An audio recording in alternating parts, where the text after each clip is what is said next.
How would you like a 15% discount to my daily email, the stack of stuff, the show notes, discounts to the conference, all of that? All you need to do is text the word show to 33777. You'll get the annual subscription with a 15% discount to my daily email. You'll get the stack of stuff, the links to the show notes, discounts to the conference, and so much more. All you have to do is text the word show, SHOW, to 33777. Text show to 33777.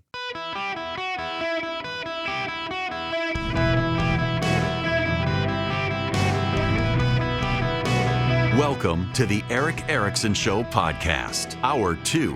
Hello, America. Welcome. It is Eric Erickson here. I'm delighted to have you with me. The phone number is 877-973-7425. Should you wish to be on the program, would love to get you if we can, but you got to be obviously timely and relevant, and you have no idea what I'm talking about, so you got to be prepared for it.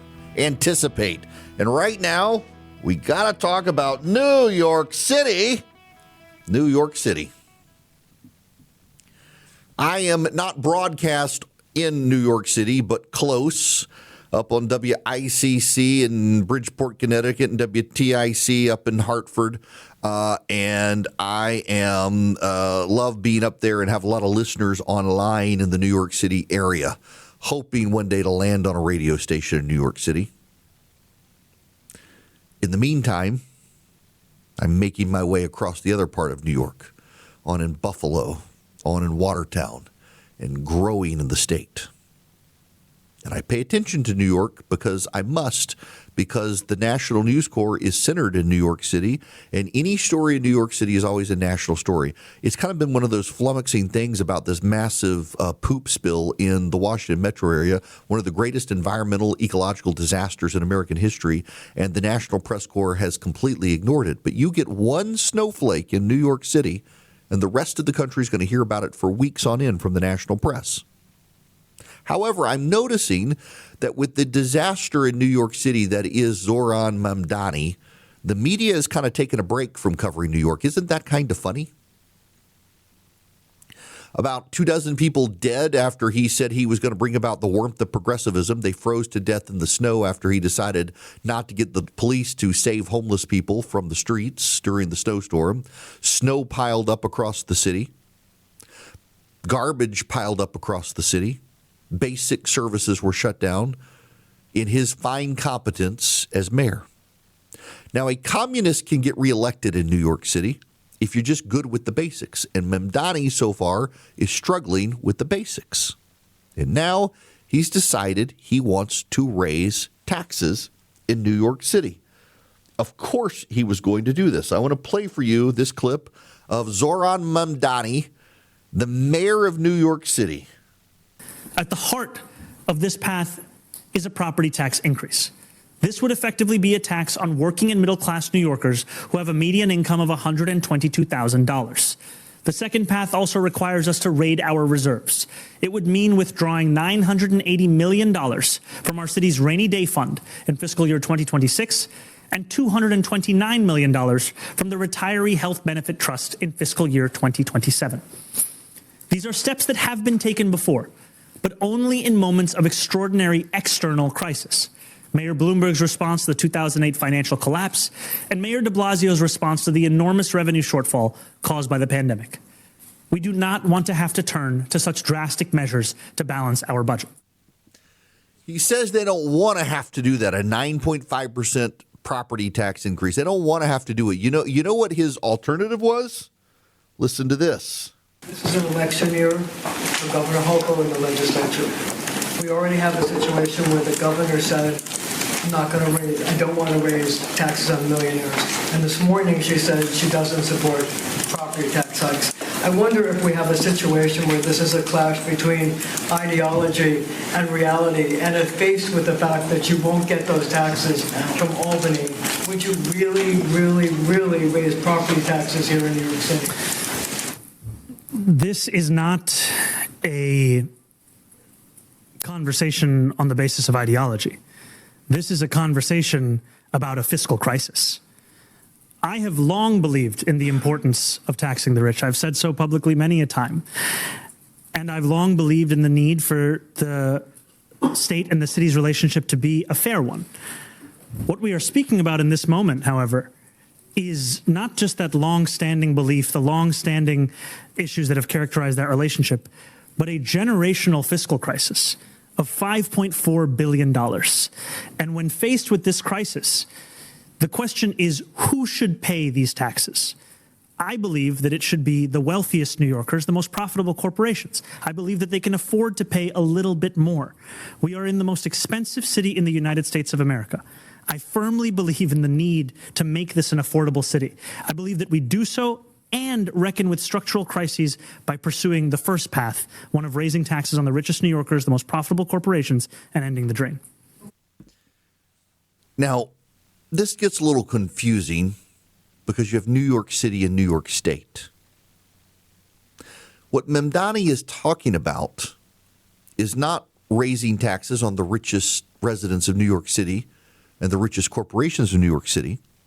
Mamdani wanted the governor of the state of New York and the state legislature of New York to raise taxes on every citizen resident of the state of New York in order to fund New York City. You understand that?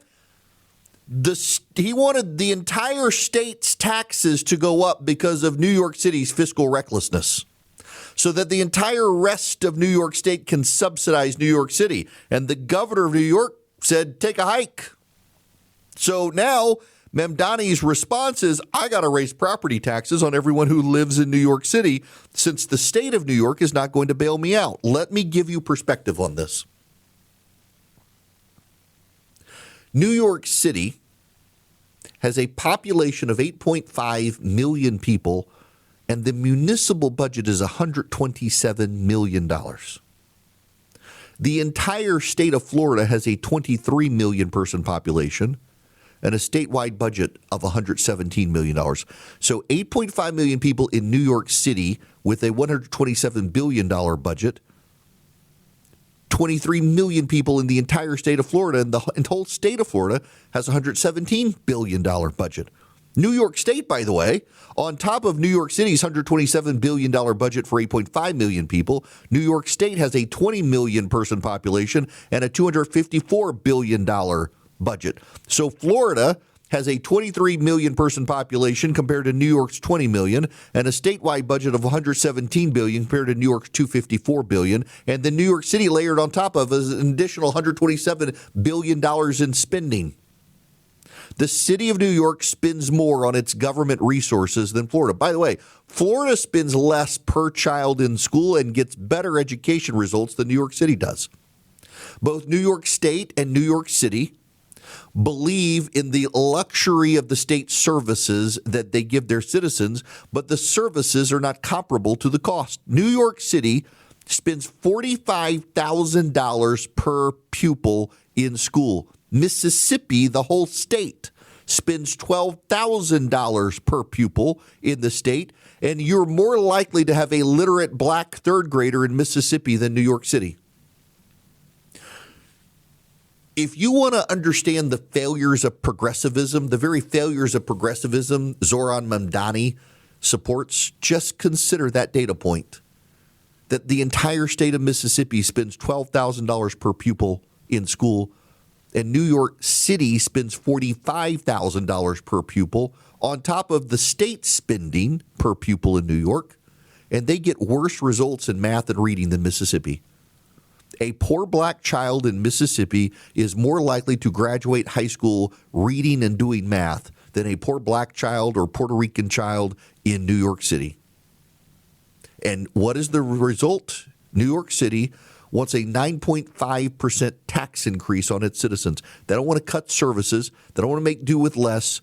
They don't want to cut out the teachers' unions. They want to raise taxes. And this is not just a New York problem, though this is such a big New York problem. There's also the situation in Nashville, Tennessee, where Nashville has become very, very progressive. The state of Tennessee is conservative. The city of Nashville now is very progressive. And Nashville has decided to raise property taxes. And in Nashville, Acme Feed and Seed, which is an iconic business in downtown Nashville, is going out of business because its annual property tax bill has jumped to $600,000. $600,000 in property taxes in Nashville for a business. And the mayor, Freddie O'Connell, is essentially dismissive of the problems with that business, essentially saying that it's not up to him whether that business stays in business or not. Members of the city council in Nashville aren't very happy with the mayor. Now, let me play you some. This is a different property tax owner. This is from Fox 17 in Nashville. Listen to this property owner, a business owner in downtown Nashville. We elect officials to be working for us, not us working for them. And that's how it feels in this mall. It just feels like we're all expendable, And to me, it feels like, yeah, that's great. Next. Who's next? Yeah. They feel like they're expendable.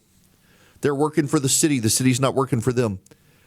Progressives around the country want to keep raising taxes for less and less credible government services. In Nashville, the local city government failed to reopen the city and basic services for the city after the ice storm came through there, the same ice storm in New York City. They couldn't respond. They failed to respond. The people in these cities keep seeing their taxes go up.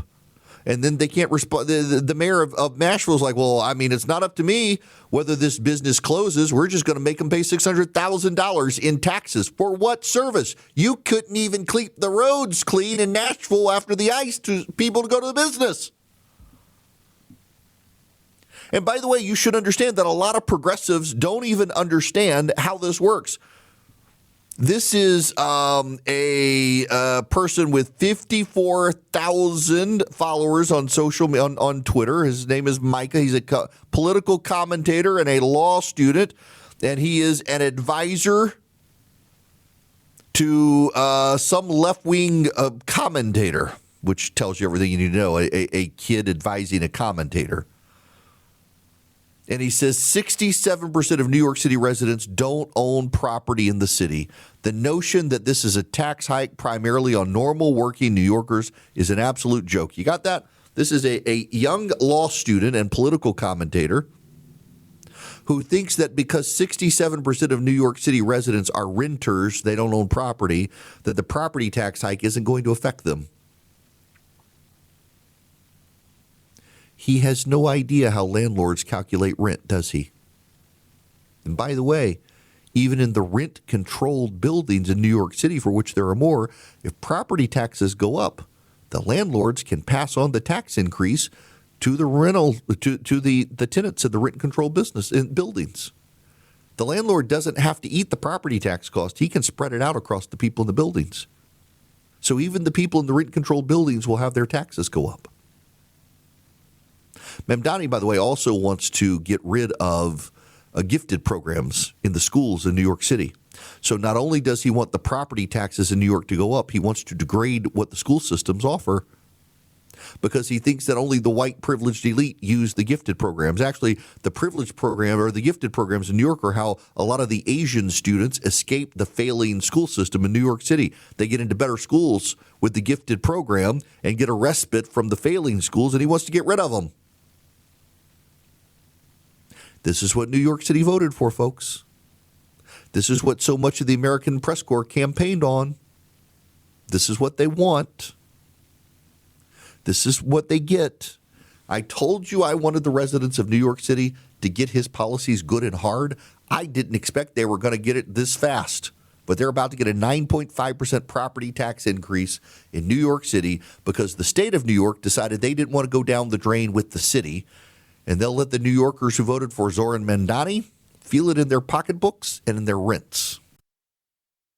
Welcome. It is Eric Erickson here. The phone number is 877-973-7425. Should you wish to be on the program, would be happy to have you. I'm laughing at this because I got the split screen on in my studio. I've got CNBC, ESPN, Fox News, and CNN up.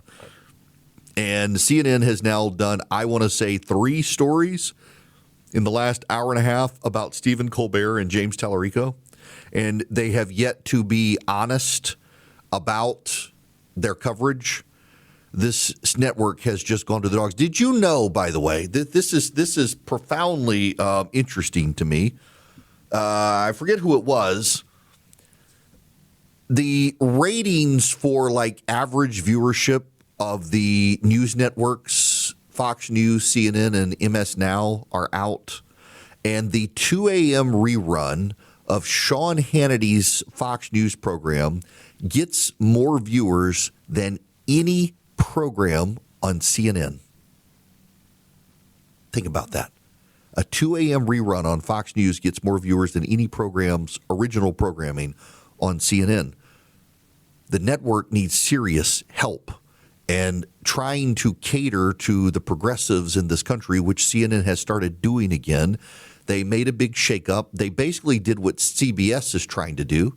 By the way, CBS's ratings for their CBS Evening News show have gone up since they've made their changes to recognize that conservatives are a normal part of this country.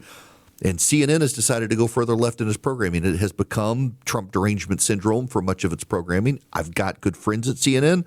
I'm occasionally on the network, but less and less these days. The only time CNN seems to want me to come on is if I'm willing to criticize the president, when there is actually a lot I'm willing to praise the president for. And I had to serve as a fact checker on CNN the other night because they misrepresented a key section of the American Constitution in trying to attack the president of the United States. The network needs an intervention. They tried to get it, and the employees conspired to oust the guy who was sent there to try to clean up the network. And now not a single program at CNN gets more viewers than a 2 a.m. rerun of Sean Hannity's show. And I think they're probably proud of it, which is the disturbing part. You would be proud to bank with Old Glory Bank if you went there, oldglorybank.com. That's where you want to go, oldglorybank.com/Eric, E-R-I-C-K. Now, why? Because Old Glory Bank is a bank that was started by conservatives for conservatives, and then Donald Trump got elected in 2024, and it didn't have to be there to protect conservative banking interests. Now it could be there to just help businesses and help individuals, and they're really, really dedicated to veterans, first responders, active duty military. In fact, they will waive fees on premium accounts for active duty military. I've actually got the checking account and a savings account, but they're the no-fee accounts. With the interest-bearing checking account, for example, if you're active duty military, they'll waive the fee. And with first responders and with veterans, they give you a lot of discounts as well. With businesses, they're very hands-on with your business. They want to get to know about your business. So if you ever need lending, they understand your business already. You don't have to go through all the hoops and hurdles that you do with so many other people. Go to oldglorybank.com/Eric to find out more. By the way, if your kid needs a custodial account, great place to do business with because they're very digital. The kids will get it. Their app is phenomenal. oldglorybank.com/Eric, member FDIC, equal housing lender. Terms and conditions apply. Welcome. It is Eric Erickson here. The phone number 877-973-7425 should you wish to be on the program. This is interesting and wild to me. Basically, every aircraft that the American military has that is capable of refueling every other aircraft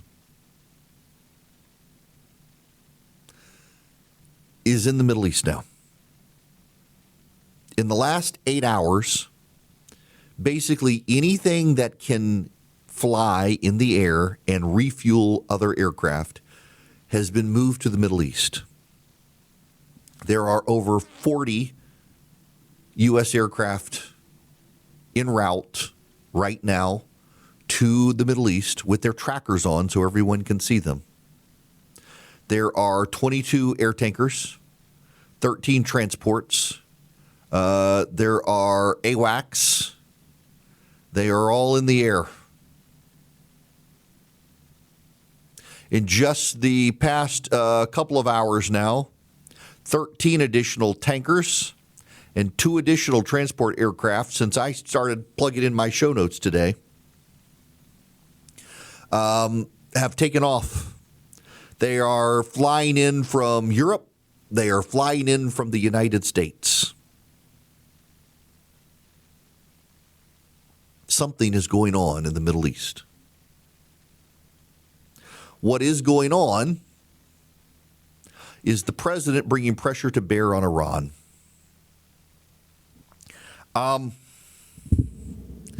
Now, I hope my team does a good clip here of this.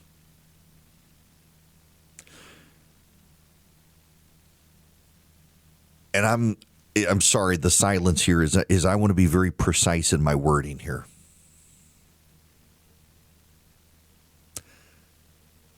I disagreed with Barack Obama and the Arab Spring and his encouragement to protesters in Iran and then turning his back on them. A lot of people heard Barack Obama's words then, took to the streets, and were gunned down by the Iranian regime. And Donald Trump has done the same thing, but more so because he has told Iranian protesters to take to the streets. Help was on the way. Donald Trump said help is on the way, and help never came. And a lot of them, upwards of 100,000 to 200,000, were wounded, 30,000 or 50,000 killed. And I say this and need to say something else. I think that the situation is similar with Obama and with Trump, where in the history of popular uprisings can very often work. And both the former president and the present president embraced the history and the logic of popular uprisings. And only after making their statements did someone say, Mr. President, this situation is different.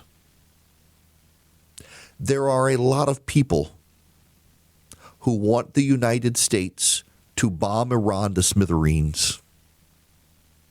The government and the military and the infrastructure, not the people. I am one of those. But I think I am in the minority in understanding how much harder regime change is possible in Iran than other places, which is why I'm not prepared to beat up either Barack Obama or Donald Trump for how they initially handled the Iranian people, encouraging them to revolt. They got ahead of themselves. And only afterwards did people say, hey, that's not how Iran is structured. It's not going to work there. Let me explain that, but let me say this first.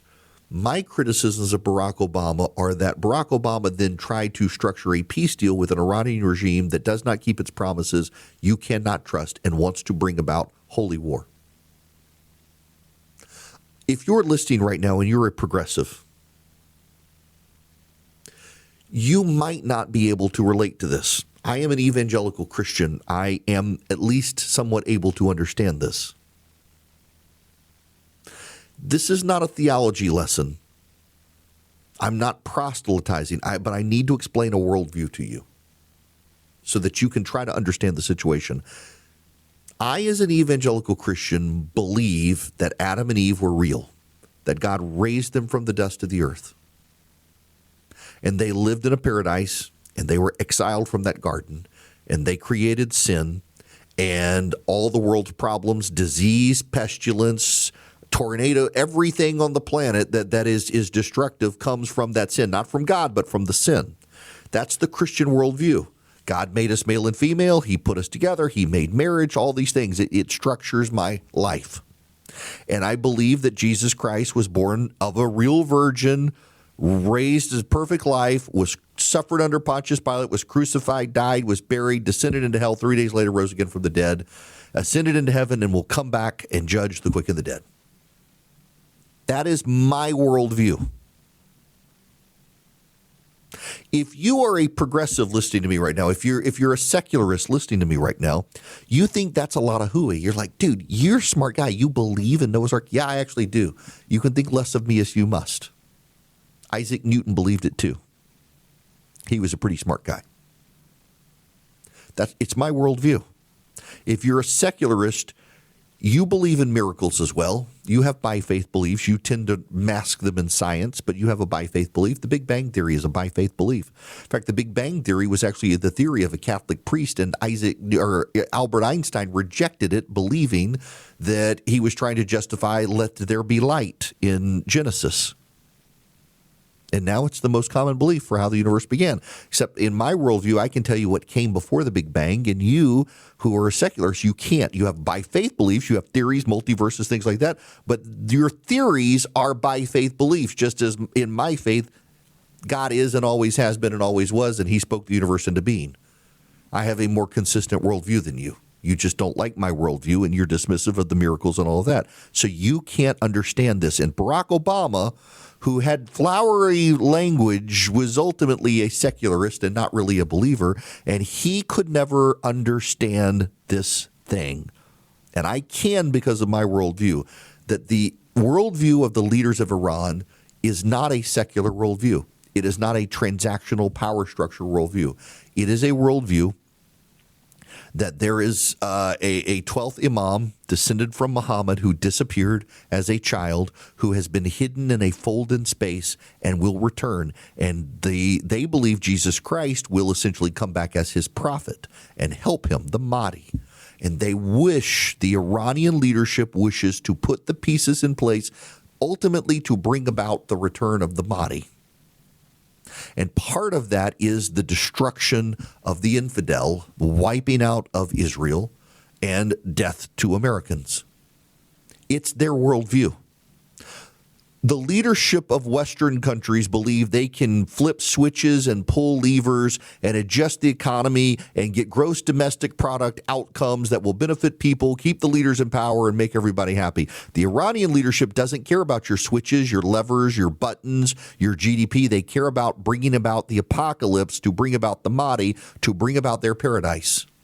And they have slowly, over the last 50, 60 years, been putting pieces in place to be able to do that. And Barack Obama could never understand that. He thought he could get a deal with the Iranians, and the Iranians would be peace-loving people, and they would give up their nuclear ambitions to get the wealth and the GDP that the Western countries love. And that is not their worldview. And it was the arrogance of Barack Obama to think that. And my concern with the Trump administration is there are a lot of people in the Trump administration who they're not really believers either.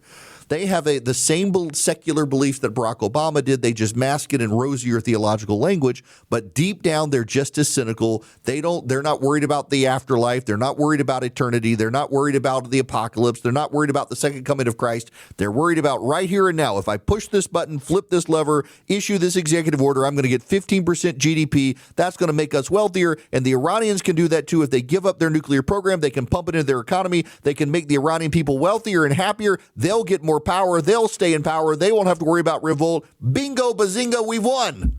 That's not the worldview of the Iranian regime. The Iranian regime wants to bring about the apocalypse because they want to bring about the return of the Mahdi. It is a theocratic regime whose entire worldview operates on the idea of the destruction of Israel and the United States to provoke a global war to bring about the return of this prophetic figure. If you don't understand that, you are going to get played over and over and over and over again by the Iranian regime, which is why Obama and Biden were both unsuccessful stopping the nuclear ambitions of Iran. And here comes Jared Kushner and Steve Witkoff, who have the same view that Obama had, the secular, non-believing worldview. And they're like, you know what? We can make some money. They can make some money. We can flip the switches, pull the levers, shift the gears, raise their GDP, and bazinga, we've all won. And they've given up their nuclear weapons. They don't want to give up their nuclear weapons because that's how you bring about the apocalypse.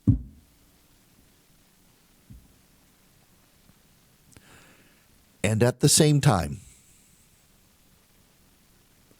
I also understand that there are about 2 million people in Iran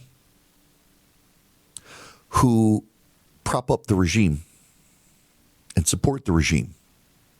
And it is their children who fund and staff the military. It is they who are armed and protected by the regime. And there may be 10 million people to 11 million people in Iran who wish to overthrow the regime. But when you've got 2 million well-armed people who want to bring about the apocalypse versus 10 million who aren't well-armed, well, the odds are in the favor of the minority there. And the Iranian regime is structured in such a way that if you cut off the head of the Ayatollah, you have someone else will spring up, and that person is surrounded by thousands of other people embedded within the government and the regime to prop up the regime. And it's far harder to bring about regime change there than in other places because the Iranians have spent the last multiple decades ensuring that if you cut off the head of the snake, it's actually a hydra and a new head will grow back in a different location, in addition to the location you cut off over time. And it takes more time and deliberation to wipe them out. The Iranian regime is a threat, not just to the West, but to the whole world. Even the Russians and the Chinese keep them at arm's length in their coalition. They fund terrorism around the world.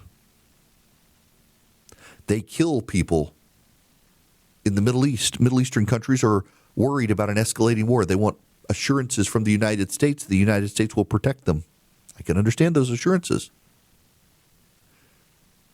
At the same time, because if you understand the worldview of the Iranians, it's why they can't get nuclear weapons. It's why we don't want them to have nuclear weapons. It's also why you can't trust them when they say they will give up their nuclear weapons, which leads me ultimately to believe an aggressive campaign of bombings and sabotage and assassinations is the only thing that's going to help change the dynamic. But then there's something else. I want to tell you a concern you're not going to hear anywhere else. I lower my voice for the serious tone because I'm being very serious and I don't mean to scare you. One of the other concerns that the Trump administration has that is a very legitimate concern is that given how porous Joe Biden allowed our border to be, we could be compromised internally with sleeper cells from Iran. If we do attack Iran, we could have bad things happen here. They are worried about sleeper cells in the United States. Members of the FBI and the CIA and CENTCOM have all in the past 4 years gone on media record saying they're worried about that. They really do think that the Iranians could have sneaked people into this country with the porous border. It's a national security concern. It's a far more complicated decision, and I want to show the President of the United States as much grace as I can here for how he decides to do it, because I do think the Iranian regime needs to go. I understand how difficult it will be to topple it. I also understand the national security threats to trying. I also think it's the right thing to do. But I also understand maybe the president doesn't want to do something like that, and if he does, Congress needs to be involved, and this is a president not inclined to get the Congress involved. So in other words, it's a complicated situation, and I'm going to trust that the leadership of this country is going to do as best they can to destabilize the Iranian regime as best they can and minimize the casualties of Americans wherever they are in the process. Hello, welcome. Eric Erickson here. Do you know what dead naming is? Dead naming is if I call Bruce Jenner, well, that's dead naming because Bruce has changed his name and gender. He's now Caitlyn Jenner, and to call Caitlyn Jenner Bruce Jenner is to dead name him. Ellen Page is another one. What is Ellen Page? It now goes by Elliot Page. And if you call Elliot Page Ellen Page, well, you're dead naming Elliot Page, and it's a sin. It is a mortal sin, according to the secularists. Here is David Muir from ABC News the other night. We turn now to the horror at that ice rink in Pawtucket, Rhode Island. Chilling new video tonight showing the moment those first shots were fired. Players on the ice and fans racing for cover. Authorities tonight now say it was a man who killed his ex-wife and adult son and critically wounded two other members of his family. And then goes on to say his name went by Robert, but Robert had changed his name to Roberta. And you will notice David Muir said it was a man who killed his wife and family. Didn't say it was trans woman. Robert, the shooter, was trans. And is it not convenient how the American Press Corps will abandon pronouns and gender of a transgendered person the moment they commit an act of violence? Because it is the agenda of the elite in this country who tend to be on the left that we've got to normalize transgenderism. And as the insanity and violence keep flowing from that community, well, they have to then dead name the trans person and use their old pronouns, not their new pronouns, use their old gender identity, not their new gender identity, lest anybody think there might be a problem. The media Calvin balls transgenderism. They change the rules on the fly to always benefit transgenderism. They're not willing to acknowledge the problems. They're not willing to acknowledge the patterns. They're not willing to acknowledge the detransitioners. They're not willing to acknowledge the American Medical Association changing its mind. They're not willing to acknowledge the American Plastic Surgeon Society changing its mind on the issue of gender transitions for minors. You got all these groups now starting to change their opinions, but the white progressives in the American Press Corps cannot change their minds because they doubled down on the issue to such an extent that for them to change their minds would destroy their credibility, so they will concoct the lies and spin and weave the lies instead of telling us the truth. And in this case, the truth is the man identified as a woman, and we're supposed to recognize that until we're not, and it makes no sense. What makes sense for you is the Eden Pure Thunderstorm. You can get 3 of them by going to EdenPureDeals.com and putting in the discount code ERIC3. You get 3 of them. So you can get one for upstairs, downstairs, your basement, your travel bag, your RV. I've got one in my travel bag ready for my trip tomorrow night. And they wipe out odors. No odor can stand up to the Eden Pure Thunderstorm. I've walked into hotel rooms that have had them running if there's been a fireplace in the room because they get rid of the smoke odors. They get rid of litter box odors. They get rid of dirty diaper odors.